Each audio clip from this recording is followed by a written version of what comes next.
Chapter 7. Preservation of our Heritage.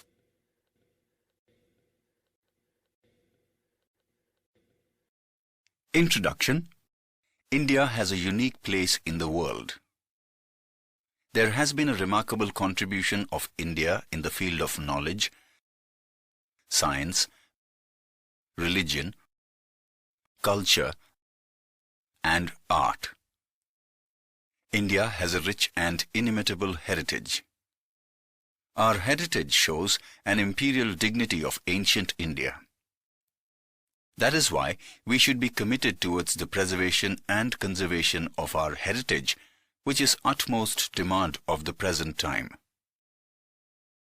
Need for the preservation of cultural heritage.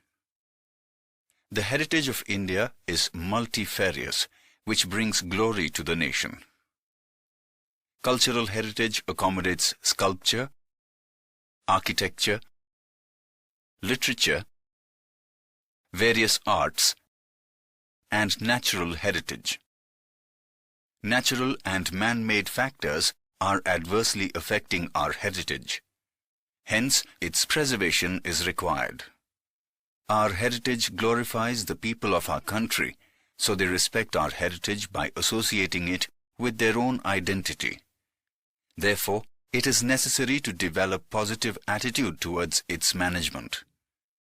We should preserve vanishing arts and architecture so that upcoming generations can be inspired by the works done by our ancestors. As we are not much aware about the preservation of our heritage and our negligence is chiefly responsible for its degradation, therefore it has become necessary to preserve our heritage. Necessity of preservation of cultural heritage. Our heritage is the identity of the nation. The country which ignores it does not have any future, as heritage is our guide. The errors we have committed in the past can be rectified in the present, and we can properly plan for the future. Heritage acts as a guide to decide the direction of our development. Heritage is necessary for the transmission of new consciousness across the country. It is necessary to bring awareness among the people regarding the damage done to the places of cultural and natural heritage. Not only the government, but also the common public should play their vital role for the protection of our heritage.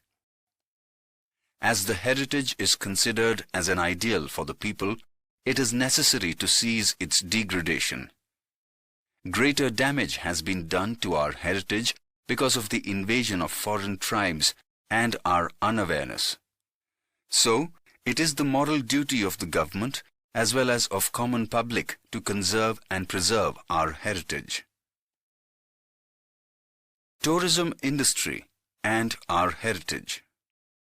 Various sites of natural and cultural heritage of India have been accommodated in the list of the World Heritage by UNESCO.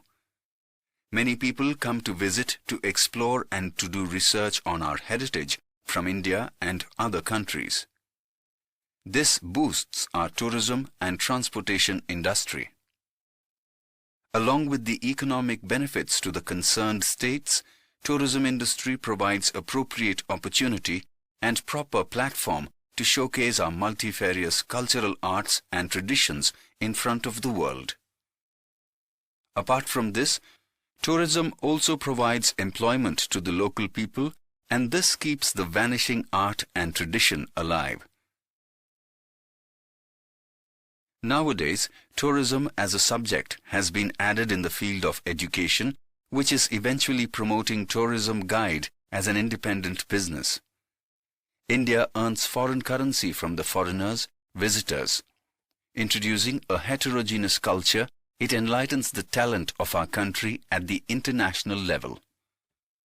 Facilities like metalled road, railways, water, communication, etc. are developed around the sites of heritage. Tourism encourages activities like photography, horse riding, boating, etc. simultaneously, provided employment to street hawkers. Varied culture, indigenous art and their features have got a proper platform for the development. Preservation of heritage and measures to conserve. Efforts made for the preservation and conservation of heritage are given below. Indian government has constituted the Indian Board of Wildlife in 1952 to protect our wildlife. It facilitates with material for the conservation of wildlife. It suggests government for the development of national park, bird sanctuary and geological gardens, along with the task of creating awareness for protection of wildlife. Wildlife Protection Act, enacted in 1972, gave a firm status to the national parks, sanctuaries and bioreserves. New national parks, wildlife sanctuaries and bioreserves have been established. The laws of our country for the preservation of our heritage have a wide perspective. Strict laws have been framed to stop the destruction of vanishing vegetation and wildlife. Apart from government, there are several societies and organizations which have been actively taking up the task of protection of wildlife and environment. The Bombay Natural History Society is the oldest one of its kind and was established in 1883. Presently, Gir Foundation, Natural Club, etc. institutions are doing noble work of environmental preservation. Realizing the importance of the preservation of our heritage, Constitution framers made it mandatory that it should be included in our Constitution. Ancient Memorials and Archaeological Sites and Remains Act. The more dangerous and harmful factors arose in the way of heritage, the more strict actions and efforts were made time to time for preservation. Hence, various protective measures have been taken for the safeguard of heritage. Ancient Monuments and Archaeological Sites and Remains Act was enacted in 1958. This act suggests for the preservation of antique artistic work, religious places, historical memorials and archaeological sites, etc. This Archaeological Act ensures that no person or agency can conduct archaeological excavation without the prior permission of government. This action consequently stopped clandestine excavation, hence many of our heritage sites are still preserved and kept intact. The Government of India declared some historical places as national monuments. Department of Archaeology is responsible to look after the preservation of these monuments. However, these heritage sites will not be preserved just by framing laws, but it becomes moral responsibility of every citizen. Department of Archaeology maintains sites of heritage which are either destroyed or on the verge of destruction. While taking up the work of maintenance of monuments, one should keep in mind that they should be preserved in such a manner so that it retains its original shape, size and condition intact. Department of Archaeological Survey of India, ASI, has more than 5,000 monuments and sites under its protection. Sangameshwar Temple and Papanasham Temple in Andhra Pradesh were going to be submerged into the sea due to the construction of Nagarjun Sagar multipurpose project. Therefore, these temples have been successfully shifted to Alampur at Mehboob Nagar district of Andhra Pradesh. Taj Mahal of Agra is one of the 7 wonders of the world. Air pollution caused by Mathura oil refinery and fast-growing nearby industries turned the white marble pale and dull. The Department of Archaeology took suitable steps to close the industries spreading air pollution in its neighborhood. Regular cleaning of the structure has brought back the brightness of the Taj Mahal. Our role in the preservation of the museums. According to the Indian Treasure Trove Act, 1876, if any citizen suddenly finds any ancient, artistic and antique article from a house, field, well, lake, etc., while digging, then he has to immediately notify to the officer of Archaeological department. With this small effort, they can preserve valuable things which could have been lost due to the carelessness. Government has tried to obtain information regarding personal or private museums consisting expensive artistic pieces under the Act of 1972. Systematically archived documents corresponding to each state provides better guidance to the historians and researchers. Museums perform important task of preserving valuable things carefully. The best examples of the museums are given below. Museums in India. National Museum, New Delhi, Delhi. Indian Museum, Kolkata, West Bengal. Chhatrapati Shivaji Maharaj Vastu Museum or Prince of Wales, Mumbai, Maharashtra. Salarganj Museum, Hyderabad. Rashtriya Manav Sangrahalaya, Bhopal, Madhya Pradesh. Lal Bhai Dalpat Bhai Museum, LD Institute of Indology, Ahmedabad, Gujarat. Shri Mahavir Jain Aradhana Kendra, Koba, Gandhinagar, Gujarat. Shri Hemchandra Acharya Library, Patan, Gujarat. Vadodara Museum and Picture Gallery, Vadodara, Gujarat.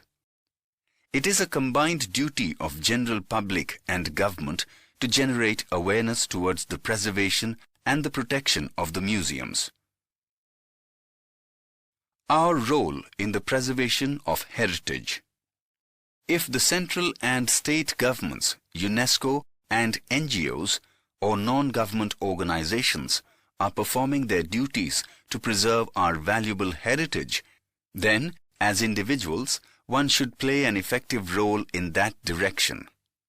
Teachers in the schools and colleges should impart the knowledge of India's glorious heritage. Students as well as common public should gain the knowledge of unfamiliar places, monuments, ancient remains, sites, etc. They should help in their preservation and protection. Everyone should take care of these monuments by preparing the list of all heritage sites. Valuable things should not be destroyed, broken or stolen.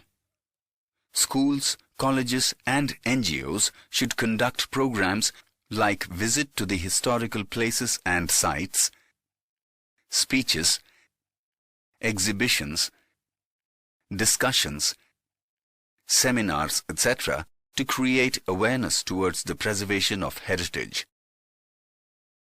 If the specimen of the architecture, sculpture and historical monuments are destroyed once, it is very difficult to restore them to the original form. So it is our moral duty that they should not be destroyed and shifted to other place. Our country has rich and unique heritage. There are many ancient ponds, lakes, wells, step wells, streams, springs, etc. in different places in our country. We should take special care of Malaut Lake of Dholka, Ranini Vav of Patan, well of Champaner, Bhamaryo well of Mehmedabad, Navghan well of Junagadh, etc. during the monsoon. We should constantly keep an eye on their preservation. Cleanliness and preservation of picnic spots.